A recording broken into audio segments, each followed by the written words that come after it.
Katarina mudra, zemaljska carica, radi Hrista spasa, posta mučenica.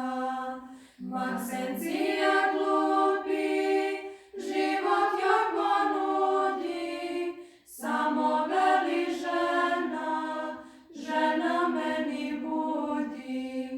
Katarina sveta, čista kao zlato, Maksenciju caru odgovara na to. Ja ženika imam, Hrista vaskrsloga, i ne želim ljubav muža truležnoga. Ti mi telo išteš, trulež traži, dok se duh besmrtnošću blaži. Telesna se kora mora da isuši, čovek pravi brine o besmrtnoj duši.